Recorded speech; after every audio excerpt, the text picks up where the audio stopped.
छान मस्त झालेला आहे, कुरकुरीत, अजिबातच तेलकट झालेला नाही आहे बघा. नमस्कार, मी कविताच टेस्टी फूडमध्ये सर्व खवय्यांचे पुन्हा एकदा स्वागत करते. आपण पारंपरिक पद्धतीने आळूवडी कशी करायची ते पाहणार आहोत. रेसिपी नेहमीप्रमाणे खूप साधी व सोपी आहे. पावसाळ्यात बाजारामध्ये आळूची पाने खूप छान मिळतात. श्रावणात, गौरी गणपतीला, श्राद्धात आळूवडीला विशेष मान आहे. वडी तेलकट होऊ नये म्हणून मी यामध्ये एक वेगळी पद्धत वापरलेली आहे. तुम्हाला नक्कीच आवडेल. आळूच्या वडीसाठी कोणते पाने घ्यावी, वडीचा रोल कसा करायचा, वडी तेलकट होऊ नये म्हणून काय करायचे, या भरपूर टिप्स यामध्ये मी सांगितलेल्या आहे. तुम्हाला जर वडी तळलेली किंवा शॅलो फ्राय नको असेल तर वडीची एक वेगळी पद्धत पण यामध्ये दाखवलेली आहे. नेहमीप्रमाणे रेसिपी भरपूर टिप्ससहित तुमच्याबरोबर शेअर केलेली आहे. रेसिपी कुठेही स्किप न करता पूर्ण पहा. चला तर ही कुरकुरीत आळूवडी कशी करायची ते पाहूया. तुम्ही या चॅनलला अजून सबस्क्राईब केले नसेल तर जरूर सबस्क्राईब करा, ते निशुल्क आहे. इथं पहा, मी मस्त हिरवीगार आळूची पानं घेतलेली आहे बघा. ही आळूची पानं आहे ना, वडीची आहे. ही ज्या दांड्या आहे ना, असे चॉकलेटी कलरच्या असतात ना, ती पानं आहे ना आळूची असतात. आणि ज्या दांड्या हिरव्या असतात ना, ती भाजी करतात त्याची. तर हे आळूचे पानं ओळखताना ना तुम्ही अशा दांडीचेच पानं घ्या. त्याची आळूवडी आहे ना खूपच चांगली लागते चवीला. चांगली मस्त ताजी पानं मिळालेली आहे बघा मला. ही पानं आहे ना थोडीशी आळूची आहे ना कडक असतात. जी पानं भाजीची असतात ना ती थोडी मऊ असतात बघा. या पानांचं आहे ना आपण देठ पण असं काढून घेऊया. हे शीर आहे ना, हे शीर काढून घेणं ना गरजेचं आहे. हे असं काढून घेतलं ना तर पानं व्यवस्थित फोल्ड होतात आपली व्यवस्थित.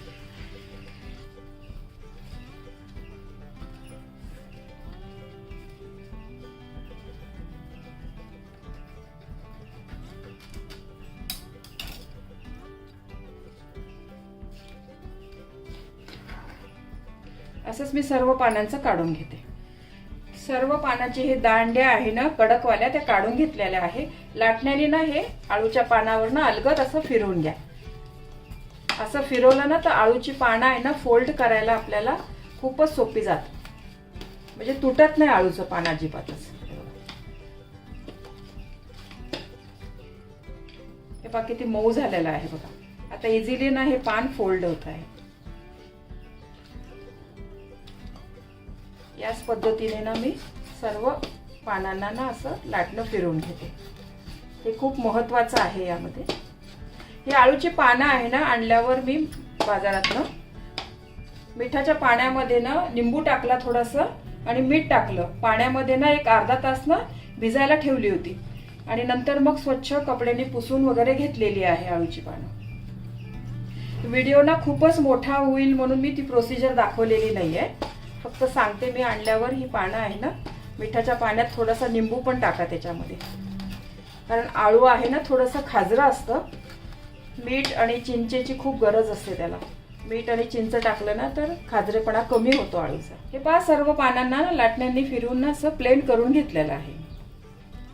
वडीसाठी लागणारं साहित्य: बेसन, चिंच गुळाचं पाणी, तांदळाचं पीठ, कोथिंबीर, तीळ, धनाजिरा पावडर, लाल तिखट, हळद, ओवा, हिंग, खसखस आणि मीठ.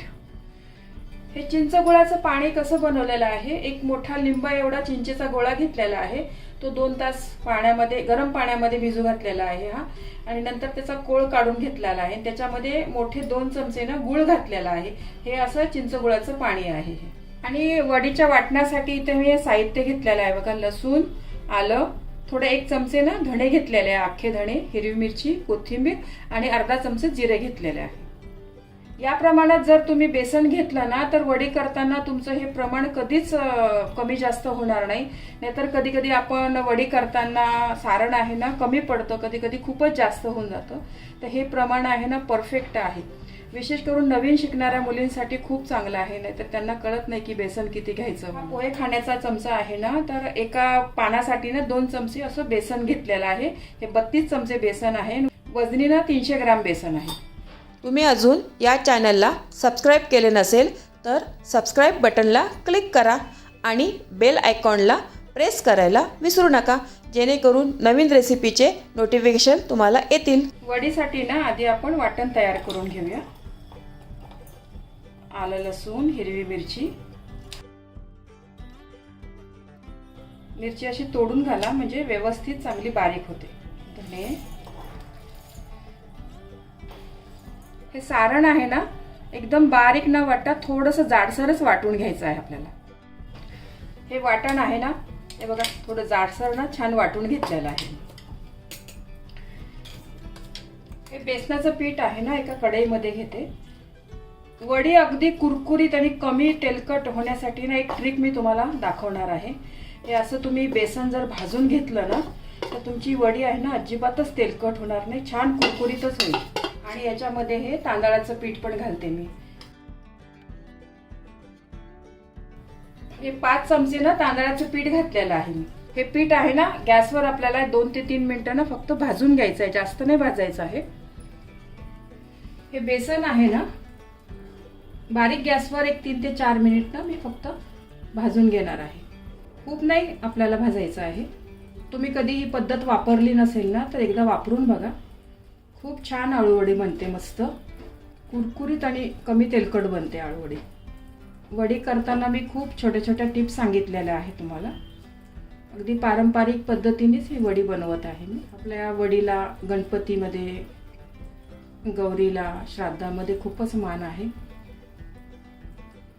त्यावेळेला तर घरोघरी ही आळूवडी केली जाते. बारीक गॅसवरच आपल्याला बेसन भाजायचं आहे, करपवायचं अजिबात नाहीये.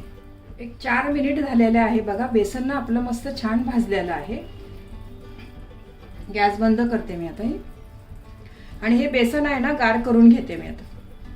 इथे मी रेडीमेडच बेसनाचं पीठ वापरलेलं आहे, तुम्ही घरचं वापरलं तरीही चालेल. बेसनाचं पीठ बघा छान गार झालेलं आहे. दुसरं भांडं न घेता याच कढईमध्ये ना आपण हे पीठ भिजून घेऊया, म्हणजे जास्तीचे भांडे पण भरायला नको. हे वाटण घालते वाटलेलं.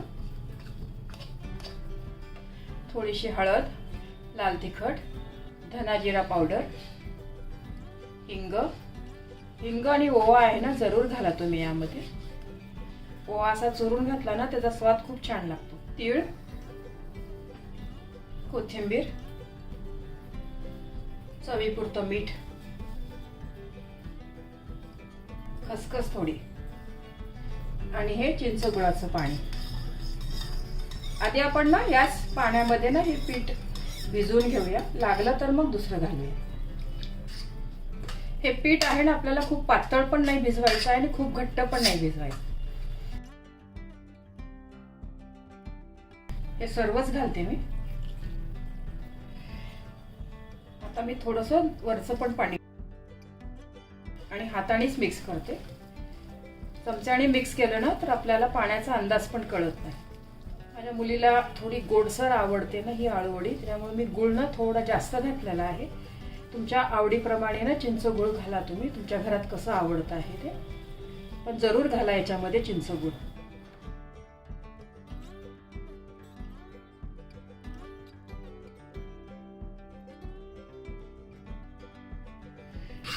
हे बघा पीठ आहे ना छान व्यवस्थित मिक्स करून घेतलेलं आहे बघा मी. हे पीठ आहे ना खूप घट्ट पण नाही आणि पातळ पण नाही, हे चमच्याने असं पडतंय बघा. असंच पीठ भिजवा तुम्ही. फार पातळ केलं ना तर मग पानांवर पीठ राहणार नाही, सगळं खाली पडेल.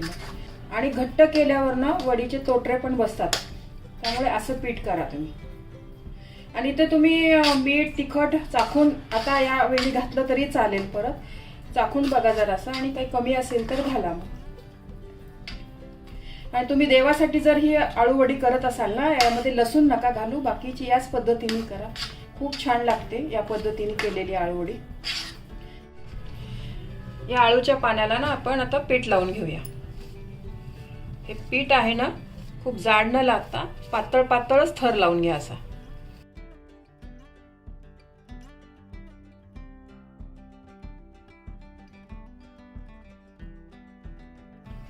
पूर्ण पानाला बघा मी पातळ असा थर लावून घेतलेला आहे.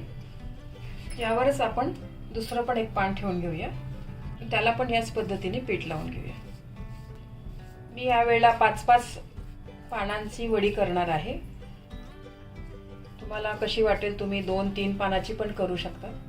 मोठे मोठे पानं असेल ना तर मग कमी पानं घेतले तरी चालेल. माझी इथं मीडियम पानं आहे. या पानाला पण व्यवस्थित लावून झालेलं आहे. आता आपण हे पान आहे ना या पद्धतीने ठेवूया.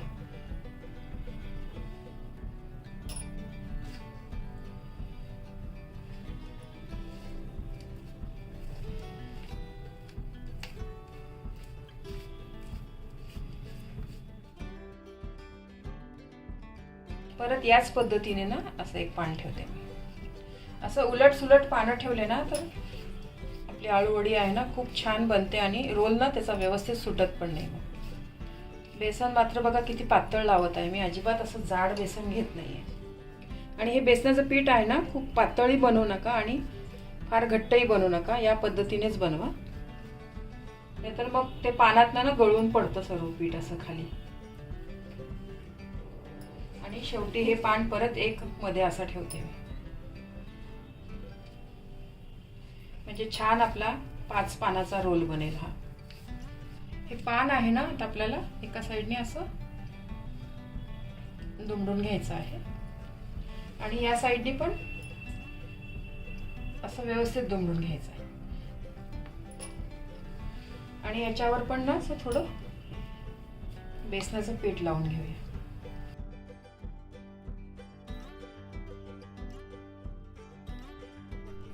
हे पान आहे ना आता आपण असं फोल्ड करून घेऊया आणि हळूहळू ना याची असं घट्ट गुंडाळी करायची आपल्याला. अशी व्यवस्थित घट्ट केली ना तरच मग आळूवडी आहे ना आपली छान बनते. मग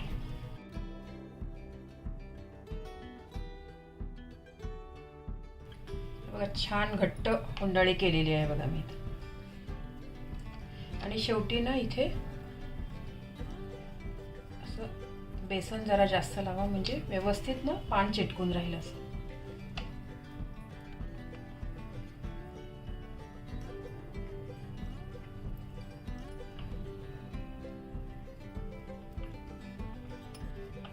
इथे पण असं आतमध्ये ना बेसन लावून घ्या म्हणजे ही वडी सुटणार नाही.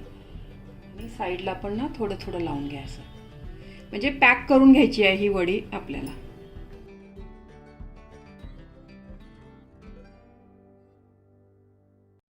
पहा आळूवडीचा ना रोल किती छान झालेला आहे. याच पद्धतीने बाकीचे 2 रोल करून घेते. हे पहा तिन्ही रोलला ना व्यवस्थित पीठ लावून झालेलं आहे. हे मी आपल्या स्टीमर मध्ये ना वाफवायला ठेवलेलं आहे. खाली आधी तेल लावून घेतलेलं आहे आणि नंतर त्याच्यावर हे रोल ठेवलेले आहे. तुमच्याकडे जर असं स्टीमर नसेल ना तुम्ही पारंपरिक पद्धतीने आपले चाळणीमध्ये पण वाफवले तरी चालेल.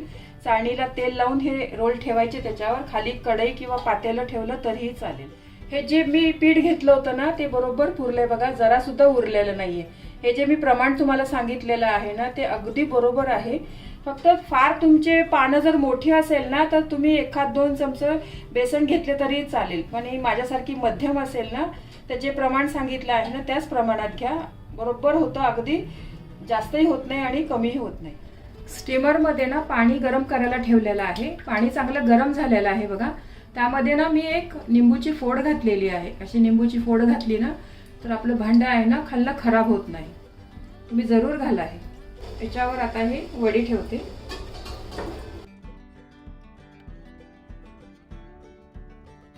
या वड्या आहे ना 15 ते 20 मिनिट मीडियम गॅसवर वाफवून घ्यायच्या आहे. 15 मिनिट झालेले आहे बघा. वड्या मस्त झालेल्या आहे आपल्या. हा चाकू आहे ना आपण त्याच्यामध्ये घालून बघूया वडी कशी शिजलेली आहे बघा. चाकू ना एकदम क्लीन आलेला आहे बघा. छान वड्या झालेल्या आहे आपल्या. या वड्या आहे ना पूर्ण गार केल्यावरच आपल्याला या कट करून मग तळायच्या आहे. पूर्ण गार करून घेते या वड्या. हे पहा हे वडीचे रोल आहे ना पूर्ण गार झालेले आहे बघा. आता आपण याला चाकूने कापून घेऊया. पातळ जाड तुम्हाला कसे कापायचे असेल ना तर तुम्ही कापू शकता. इथे मी मीडियमच कापलेले आहे बघा. खूप छान मस्त रोल तयार झालेले आहेत. हा रोल आहे ना तुम्ही फ्रीज मध्ये एअरटाईट डब्यामध्ये ठेवला ना तर 8 दिवस चांगला राहतो, अजिबात खराब होत नाही. आपल्याला जर वडी खाण्याची इच्छा झाली ना तर पटकन तळून किंवा शेलो फ्राय करून आपण खाऊ शकतो। या पहा इथे मी ना थोड्याशा वड्या कट करून घेतलेल्या आहे।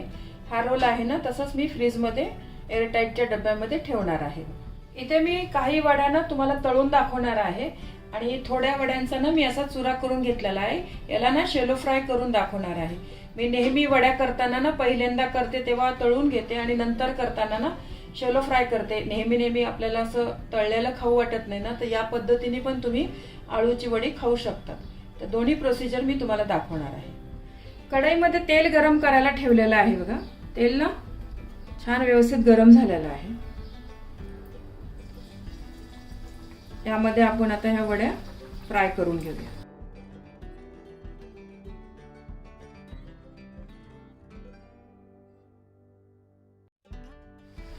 या वड्या आपल्याला मीडियम गॅसवर ना छान खमंग अशा तळून घ्यायच्या आहेत। मस्त क्रिस्पी करायची आहे वडी। एका बाजूनी झाल्या आहे बघा, दुसऱ्या बाजूनी पण तळून घेऊया मस्त।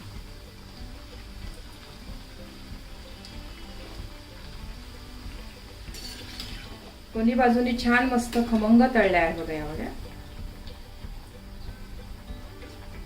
झाऱ्यामध्ये काढून घेते मी आणि पूर्ण तेल आहे ना व्यवस्थित नितळून घ्यायचं आहे।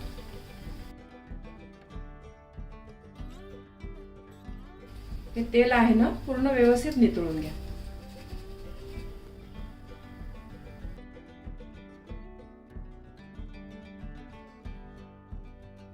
याच पद्धतीने दुसऱ्या पण वड्या तळून घ्या।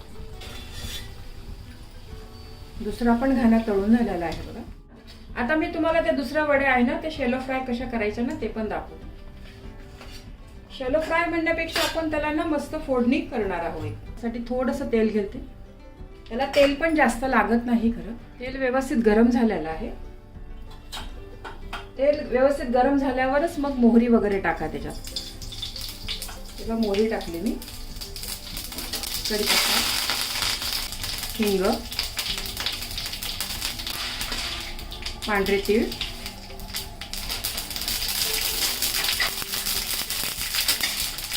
आता यामध्ये हे आळूवडी टाक। यामध्ये अगदी थोडंसं लाल तिखट घालते आणि थोडा चाट मसाला। खूप छान चटपटीत चव लागते, मला खूप आवडते त्यामुळे मी घालते। तुम्ही पण एकदा घालून बघा नक्की। आणि हे मंद गॅसवर ना 5 मिनिट आपल्याला चांगलं व्यवस्थित कुरकुरीत फ्राय करून घ्यायचं आहे। आणि थोडंसं चवीपुरतं मीठ, आपण जी फोडणी घातली होती ना ते बॅलन्स होण्यासाठी छान व्यवस्थित मीठ घातलेलं आहे। तुम्हाला जर तळलेली वडी खाऊ वाटत नसेल ना तर या पद्धतीने पण आळू वडी तुम्ही खाऊ शकता। फार कमी तेलात बनवलेली आहे आणि याच्यावर थोडीशी कोथिंबीर।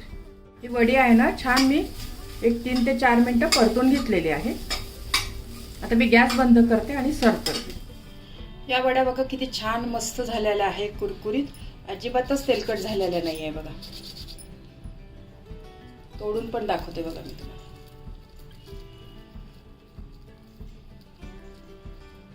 चवीला तर एवढ्या भारी झालेल्या आहे।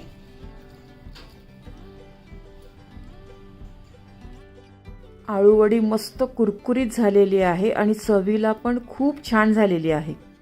तुम्ही या माझ्या पद्धतीने एकदा तरी आळूवडी नक्की करून पहा, खूप आवडेल तुमच्या घरी सर्वांना। तुम्हाला ही रेसिपी आवडली असेल तर तुमच्या मित्रमैत्रिणी आणि नातेवाईकांबरोबर शेअर करा, व्हिडिओला लाईक करा व चॅनलला सबस्क्राईब करा। रेसिपीला कमेंट्स करा, तुमच्या कमेंट्स वाचायला मला फार आवडतात। तुमच्या लाईक्स आणि कमेंट्समुळे माझा उत्साह वाढतो आणि नवनवीन व्हिडिओ बनवण्यासाठी प्रोत्साहन मिळते। त्याचबरोबर तुम्ही मला फेसबुक, इंस्टाग्राम आणि इंटरेस्टवर देखील फॉलो करू शकतात। त्यांची लिंक डिस्क्रिप्शन बॉक्समध्ये दिलेली आहे। तुम्ही ही रेसिपी कोणत्या गावातून पाहताय तेही सांगा। तर पुन्हा भेटूया एका नवीन रेसिपीसह। तोपर्यंत मस्त खा, काळजी घ्या। धन्यवाद।